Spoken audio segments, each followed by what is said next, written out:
Henry Gebrar, economista. Buenos días, caballero. Muy buenos días, gracias por la invitación. Henry. El que madruga, Dios lo ayuda, ¿verdad? Así que va a ser un buen día. Dicen algunos, Aunque decía Diego que nunca había visto a nadie rico levantándose temprano.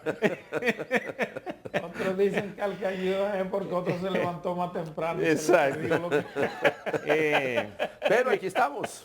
Henry, bueno, el mundo anda un poco patas arriba.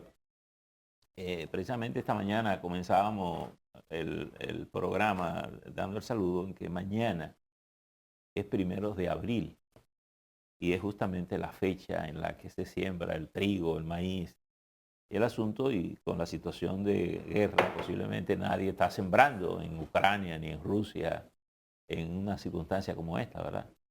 Es decir, ¿cuáles son los efectos que puede tener una no cosecha, por lo menos una cosecha perdida en un escenario tan importante en el suministro de granos para el planeta?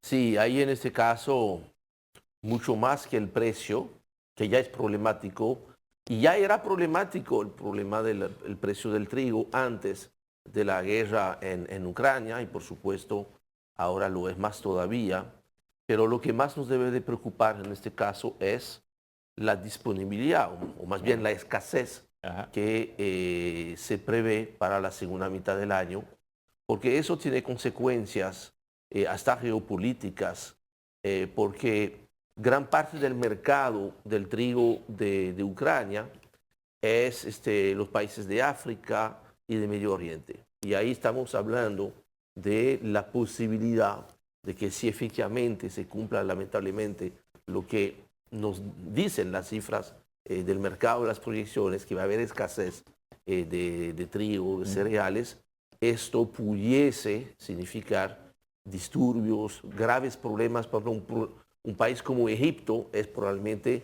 el país más vulnerable con esta situación. Y cuando tenemos esas situaciones, entonces después te ponen otro tipo de presión, presiones migratorias y eso. O sea que estamos frente a una situación que es bastante complicada y que va a estar afectando mucho más esos países que ya son países que tienen lamentablemente muchos problemas. O sea que el precio va a seguir siendo un problema para países como República Dominicana. Va a seguir entonces, y lo estoy viendo en el día de hoy. Por ejemplo, España acaba de subir a una inflación de 9.8. En 25 años no se veía eso. Sí. Alemania ha subido a 7.3. Y va a darse ese fenómeno también, va a seguir dándose. Nosotros creo que estamos en un 8.7, algo así. Mira, últimos 12 meses, la lectura de febrero, vamos a tener la de marzo dentro de unos días, ya estábamos en un 9%. Ya estamos volviendo prácticamente... Casi en 2 dígitos. Sí, tuvimos doble dígito bien antes de Ucrania, que fue mayo del año pasado, que fue el pico, estaba en 10.4%, la tasa más alta desde Pero el 98. la tendencia ahora es a subir. Yo creo que lamentablemente se va a poner un poquito peor antes de ponerse mejor. ¿Por qué? Porque mira, tenemos 3 áreas problemáticas con el tema de los precios. Por supuesto, todo lo que son productos energéticos, petróleo, gas natural y carbón, y ya ustedes vieron las consecuencias, y a partir de mañana en República Dominicana hay un nuevo ajuste en la tarifa eléctrica. 2, el tema de los alimentos y más especialmente lo que son cereales y los aceites. Si vemos los índices de precio que publica mensualmente la FAO, nos dice que prácticamente en todos los precios, pero especialmente lo que son cereales y aceites vegetales, estamos en niveles de precio que nunca en el se caso habían visto en la historia. Ucrania tiene una gran incidencia en la producción del girasol. Sí, y el tema del girasol prácticamente para el aceite condena a todo el mundo a partir del segundo semestre en muy probables escasez. O sea que, y finalmente, o sea, además de energético y de alimenticio, están todo lo que son materias primas industriales, materiales de construcción, etcétera, etcétera. Entonces, todo eso hace que vamos a seguir teniendo presiones de inflación, por lo menos durante todo el resto de este año. Geraldino ha mencionado Alemania, España, e incluso República Dominicana. La crisis rusa-ucraniana no puede verse sin la pandemia. Esta crisis ha venido a ser como el tiro de gracia a los efectos ya de la pandemia. Sí. Que probablemente no tenemos tan claro hasta cuándo puede verse, puede proyectarse en el tiempo. Pero hay un aspecto que a mí me llamó la atención en estos días por unas declaraciones de Rusia respecto a Europa. Decía Rusia que no suministraría gas a Europa si no se pagaba en rublos, en su moneda, que ha sido como una respuesta a la política de quererlo sacar del SWIFT. De hecho, Europa lo ha sacado de todos los bancos, excepto de dos bancos que parece que son los que manejan Efectivamente la operación del gas, ¿verdad? ¿Qué tan efectivas pueden ser estas sanciones desde el punto de vista de que Rusia se vea impedida de suministrar el gas o que Europa se vea afectada por suministro de una materia prima tan esencial para sobrevivir como es el gas, por ejemplo, la energía? Mira, la realidad es que si vemos el historial de las sanciones económicas en varias latitudes, y incluyendo quizás el mismo caso de Cuba, ¿no?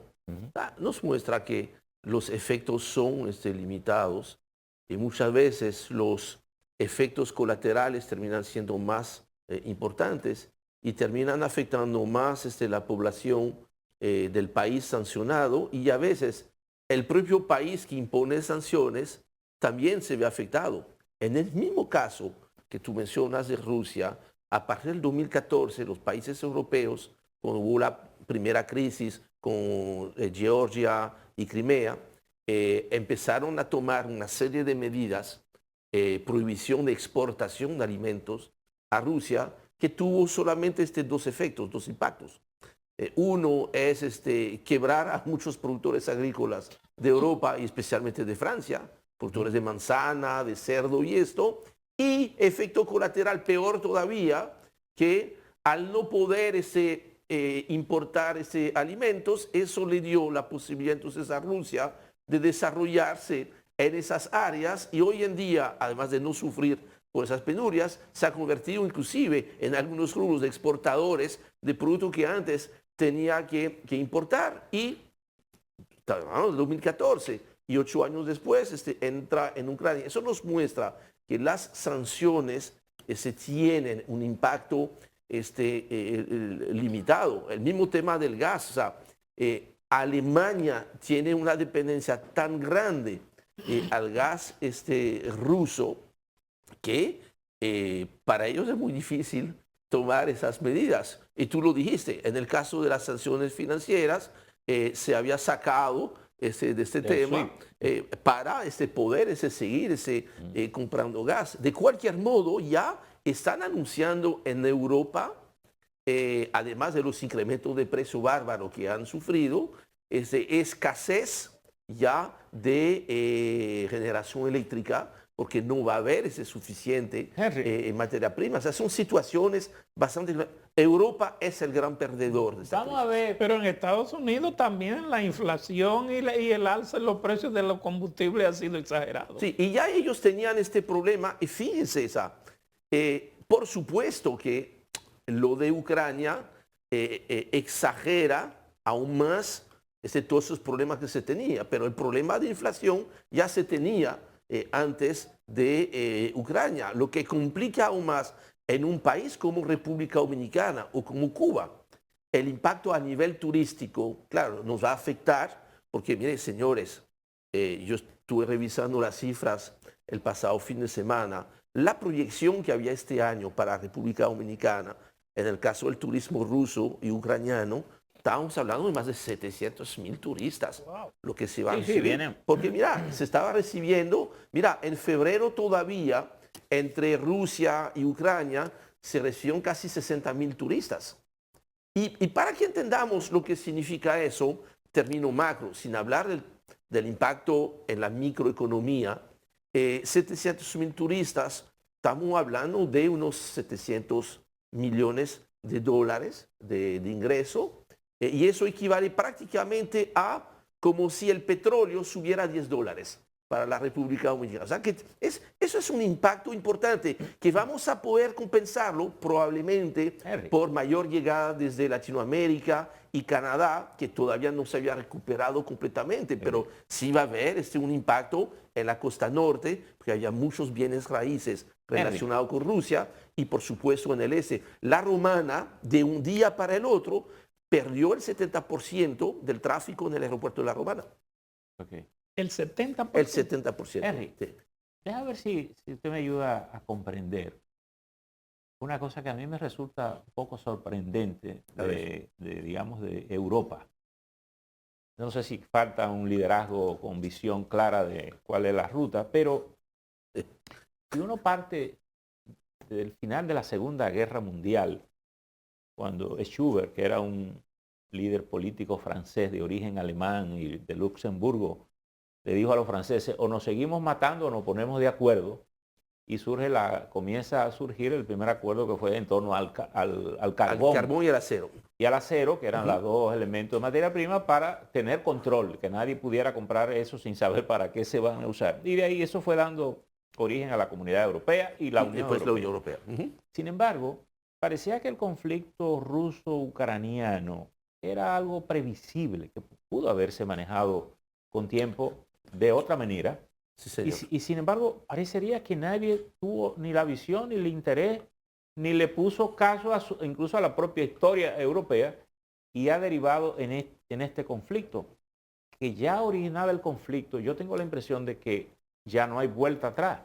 Esto va a quedar en una situación de tensión en la zona europea. ¿Qué es lo que ha pasado en Europa? Como dice el bolero, cicatrices difíciles de borrar. Yo creo que efectivamente, mira, el daño que está sufriendo Europa es catastrófico.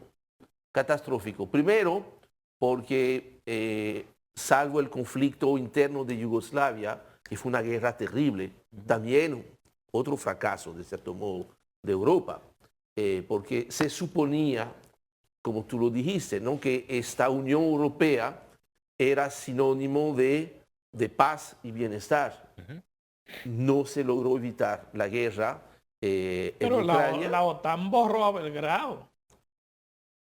En violación total del derecho internacional. Que esto es parte también de lo que termina explicando a veces esta posición que tomó Rusia, porque todo eso, por eso mira, este mundo donde está de un lado los muy malos y del otro lado los muy gentiles, no funciona así.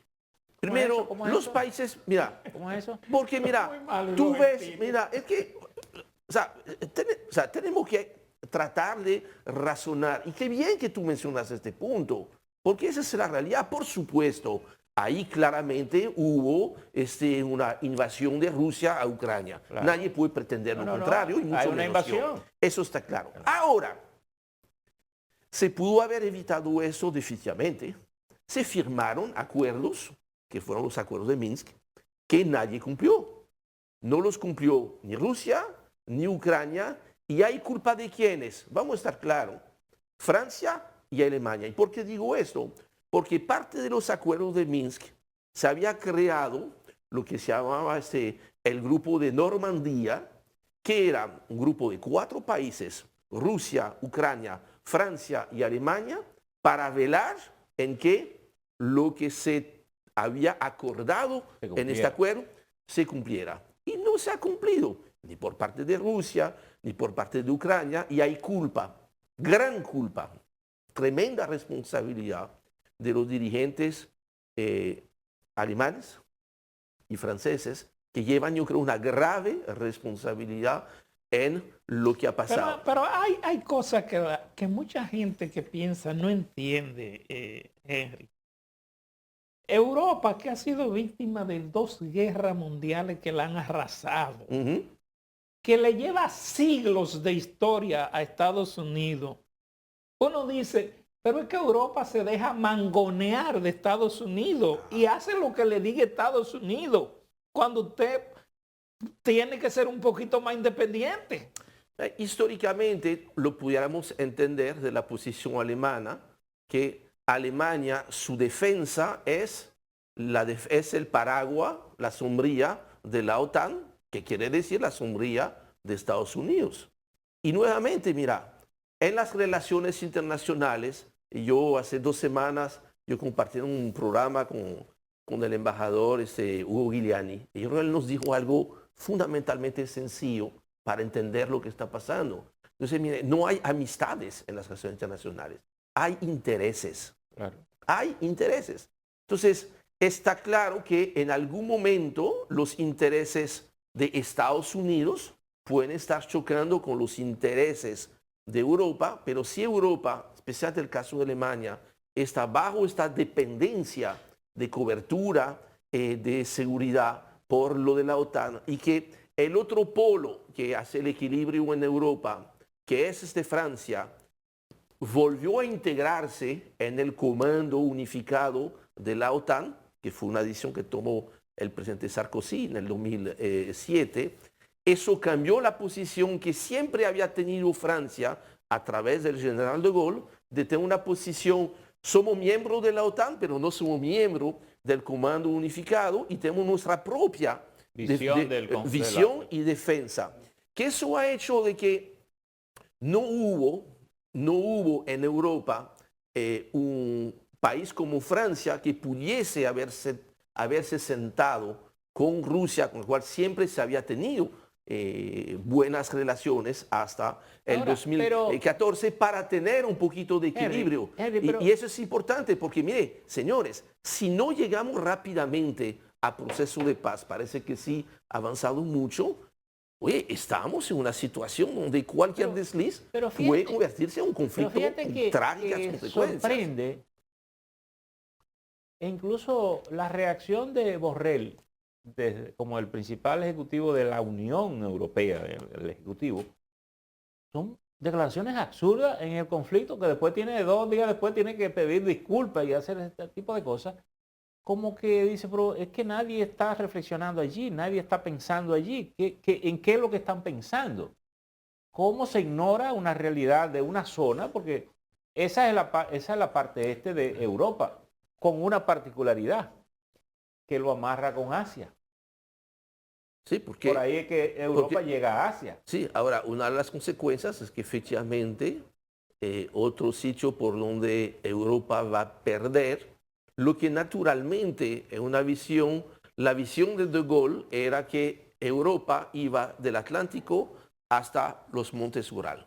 Claro. Eso, lo cual quiere decir que Rusia es un país netamente europeo, con el cual siempre, por un país como Francia, siempre ha habido unas relaciones históricas que también fueron importantes a pesar de la Guerra Fría. Económica y de pelea, pero es Europa. Pero es Europa. Es Europa.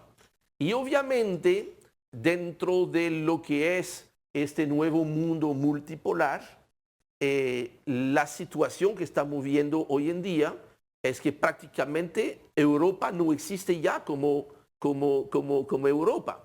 Y entonces tenemos grandes imperios, Estados Unidos por supuesto, Rusia, China, que probablemente sea el gran ganador de toda esta situación. Ganador silencioso. Sí, y mira, y ni tan silencioso. Sí, pero... porque tiene su agenda también en el Pacífico, y en algún momento va a estar probando quizás a ver, mira, los mismos movimientos que ha hecho Rusia, lo puede empezar a hacer China. Entonces, mucho cuidado con eso.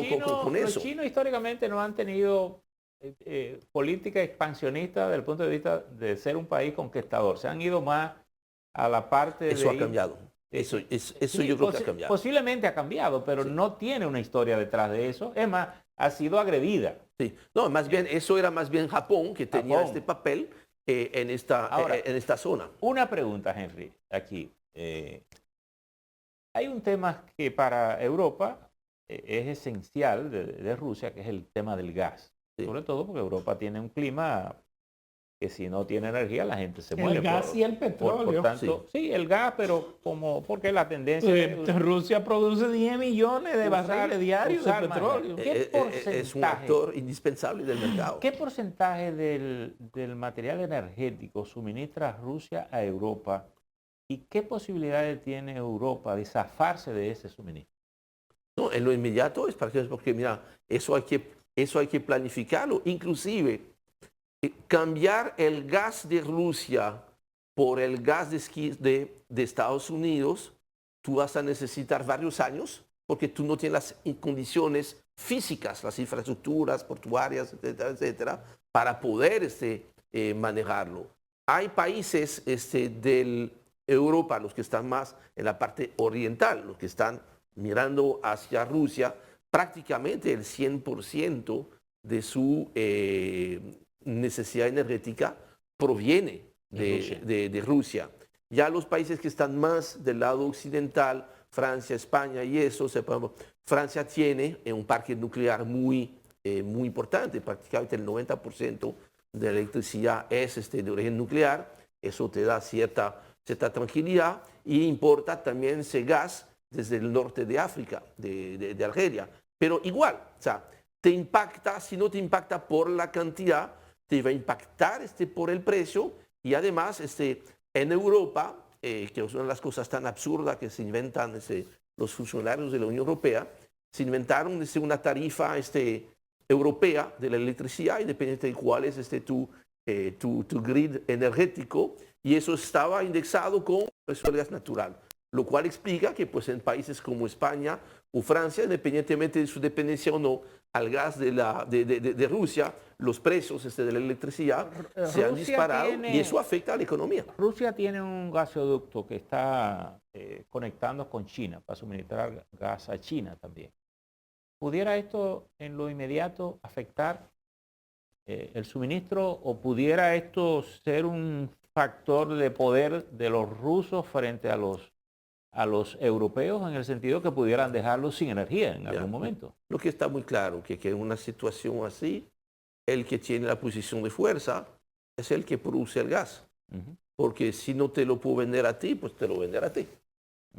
Eso está muy claro. La posición de debilidad, yo creo que van a tener que haber muchas lecciones aprendidas de toda esta situación y volver a pensar en algunos temas estratégicos importantes. Lo siguiente, cuando el conflicto comenzó, Rusia hizo una propuesta, incluso ha tenido diálogo consistente con Macron. Y Rusia planteó el regreso a la frontera a 1997, que era sacar de la OTAN a todos esos países de la periferia de la frontera de Rusia, lo que posiblemente tal vez es una cosa un poco impensable ahora, ¿verdad? Ya el que está dentro de la OTAN que se salga. Pero en estos días, el embajador ruso en Bosnia le dijo a Bosnia que si se metía a la OTAN, Rusia iba a reaccionar, lo que quiere decir que le estaba amenazando. De hecho, los bosnios reaccionaron muy indignados. Pero ante esta situación, que lo primero que se pierde es la confianza y queda el celo, ¿qué puede ocurrir con ese entorno de esos países de la Europa del Este que eran parte de la Unión Soviética y que son cercanía con Rusia? Obviamente la situación más álgida eran los que tienen fronteras directas con Polonia, Ucrania. Con Rusia. Bueno, en el caso de, ya Polonia está claramente ya dentro de la OTAN, lo mismo las tres pequeñas repúblicas del Báltico, que son que obviamente hay que recordar, fueron historias muy complicadas, una mochila muy pesada. Ya los que entraron en la OTAN, yo no veo posibilidad de que vuelvan atrás. Ahora, esta política expansionista de la OTAN, de cierto modo en violación a lo que fueron los acuerdos, que están documentados. Unos dicen que no, que dónde está el papel. Bueno, ya cuando se van desclasificando algunos archivos, se van a ver y hay suficientes testigos de esto. Cuando se unificó Alemania, esto fue una de las condiciones de dejar la reunificación de la Alemania a cambio de que efectivamente no iba a haber ampliación más allá de lo que eran las mismas fronteras de lo que era antes la Unión Soviética o en este caso de Rusia, del mismo modo que, y eso es entendible. O sea, y nuevamente, yo no estoy aquí para santificar a nadie, yo creo que es importante, como tú lo estás haciendo, veamos los hechos. Con muchísima razón, Estados Unidos no vería de manera simpática que haya movimientos, alianzas militares en Centroamérica, en México o en la República Dominicana, porque consideraría eso peligroso para su seguridad y tendría toda la razón. Y mira, recordemos las crisis de los misiles. Bueno, ese es lo mismo, pero trasladado allá. Y Henry, cuando se derrumbó la Unión Soviética, la Unión Soviética quedó muy marcada, o sea, quedó muy humillada por la nueva situación que tenía, y eso es algo que ha sabido aprovechar muy bien Putin. ¿Sabes? Ahora, vamos a ver lo siguiente, porque como decíamos, esto no, evidentemente no vamos a volver al estado anterior, esto ha cambiado una realidad. Sí. Pudiéramos tener a una Europa rearmándose porque hay una situación. La OTAN es, digamos, Estados Unidos, sí, básicamente, excepto Francia, que fue como parte de los países vencedores, que quedó con la posibilidad de tener su propio ejército, tener recursos, pero Alemania, bueno, los mismos franceses decían que a los alemanes había que mantenerlo con el arado, ¿verdad? Por tanto, Alemania no tiene un ejército que pueda dar respuesta. Italia tampoco lo tiene. España, bueno. El único país de la Unión Europea que tenía, vamos a decir, un ejército como Francia era el Reino Unido. El Reino Unido ya salió de la Unión Europea. Pero digamos que Inglaterra, por sus vínculos históricos con Estados Unidos, estará donde esté Estados Unidos, peleará donde esté Estados Unidos. Y nuevamente De Gaulle siempre lo decía, que Inglaterra siempre no mirará hacia el continente, sino hacia el océano. Sí, exacto. Y tenía una vez más razón. Se nos acabó el tiempo, lamentablemente. Gracias por estas explicaciones.